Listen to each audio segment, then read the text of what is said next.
Hai, welcome back. Gadis Bola akan menyajikan informasi seputar Timnas Indonesia.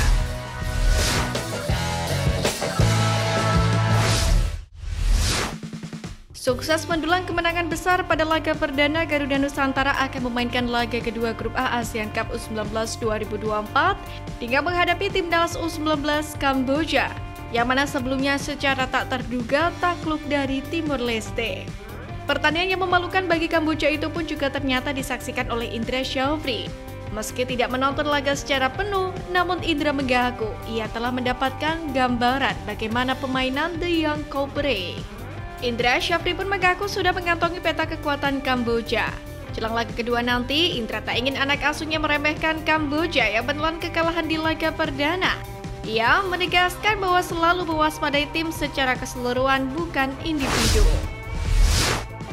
Jelang jumpa Kamboja, Iqbal Gwijangge mengenang memori manis di Stadion GBT Surabaya, di mana di stadion itu dia tampil bersama Timnas Indonesia U17 di Piala Dunia U17 kemarin. Saat itu Iqbal malah menjabat sebagai kapten tim di bawah arahan pelatih Bima Sakti. Iqbal kini masih bertanding di Stadion GBT, bedanya dia menjadi bagian dari Timnas Indonesia U19 yang bertarung di Piala AFF U19. Namun ia sedikit merasakan perbedaan dengan atmosfer stadion. Pasalnya, saat di Piala Dunia U17 kemarin, puluhan ribu penonton yang hadir langsung ke stadion. Jumlahnya bahkan sempat penuh, selalu melebihi separuh kapasitas penonton. Namun di Piala AFF U19 2024 ini tampak berbeda. Penonton sendiri memang mampu memberikan dukungan. Iqbal pun berharap penonton bisa hadir langsung di laga-laga selanjutnya. Masyarakat Malaysia di media sosial kompak menyebut Timnas Indonesia bakal ketakutan gara-gara Timnas Malaysia menunjuk pelatih asal Spanyol Pau Martí Vicente, yakni sebagai pengganti Kim Pan-gon yang mengundurkan diri. Penilaian itu muncul karena Pau Martí Vicente memiliki karir kepelatihan yang cukup oke, yakni pernah menjabat sebagai asisten pelatih di Barcelona B pada 2018-2021. Sebelumnya pada 2017-2018, Pau Martí Vicente juga menjabat sebagai posisi yang sama di Barcelona U18.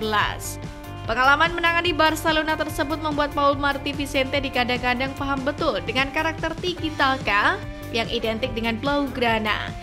Jika mendapatkan hasil positif, Pau Martí Vicente diprediksi bakal terus dipercaya memimpin skuad Harimau Malaya. Sementara itu di Timnas U19 di Piala AFF, pemain Malaysia sukses menyegel top skor sementara setelah menggulung Brunei Darussalam dengan skor 11-0. Pemain tersebut adalah Abid Safaras dengan 3 golnya. Masa depan gelandang Timnas Indonesia Marcelino Ferdinand hingga kini masih memunculkan teka-teki. Seperti yang diketahui, Marcelino Ferdinand saat ini berstatus tanpa klub atau bebas transfer pasca dilepas oleh tim kasta kedua Liga Belgia, KMSK DNZ. Usai dilepas, nama Marcelino pun dikabarkan akan merapat ke klub milik Erick Thohir dan Anindya Bakri, yakni Oxford United di Inggris. Namun terkini jurnalis Australia Joy Lynch dalam cuitannya di media sosial X menyebut Marcelino sebagai pemain bertalenta yang punya nilai jual tinggi.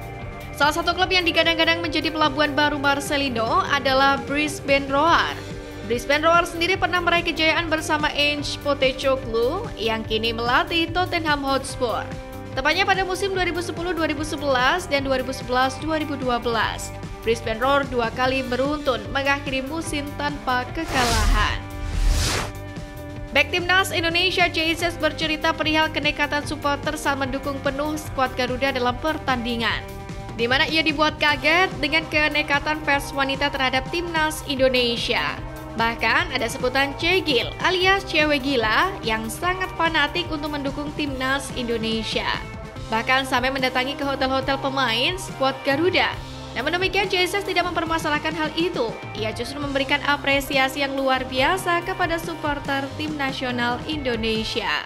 Ia justru cukup terkejut dengan hampir semua pemain Timnas mendapatkan banyak hadiah dari fans. Bahkan hadiahnya itu jumlahnya sangat besar.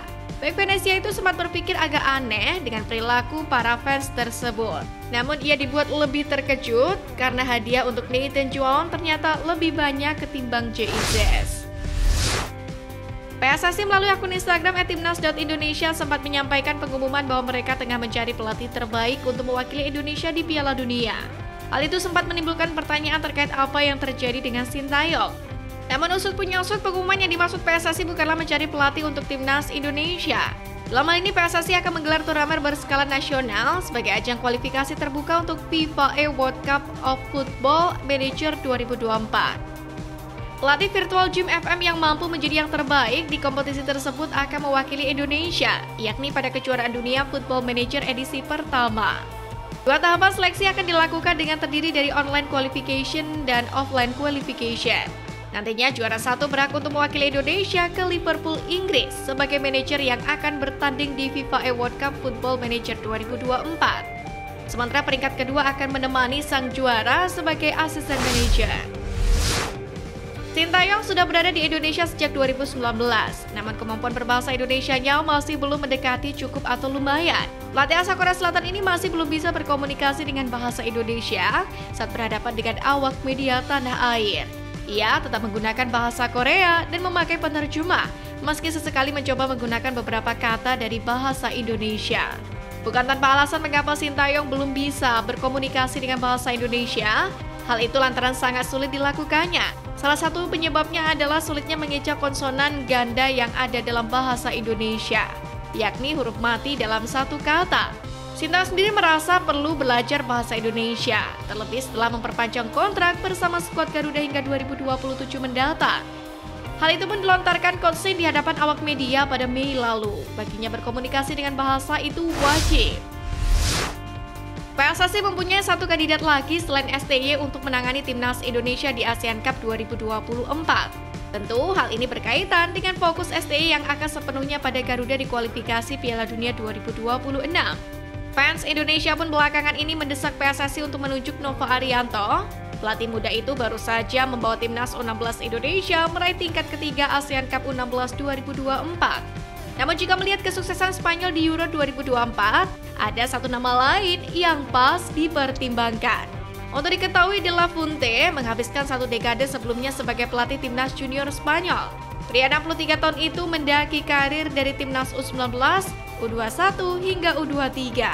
Ia tak kekurangan trofi di kelompok umur, meliputi Euro U19 2015, Euro 21 2019, dan medali perak Olimpiade 2020.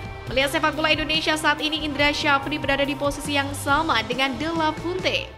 Indra Syafri pernah menangani timnas U19, U22 hingga U23. Ia juga pernah menjuarai Piala AFF U19 2013, Piala AFF U22 2019 hingga medali emas SEA Games 2023. Selain itu, ia juga berada di usia yang sama dengan De La Fuente saat menerima tampuk timnas senior, yakni 61 tahun.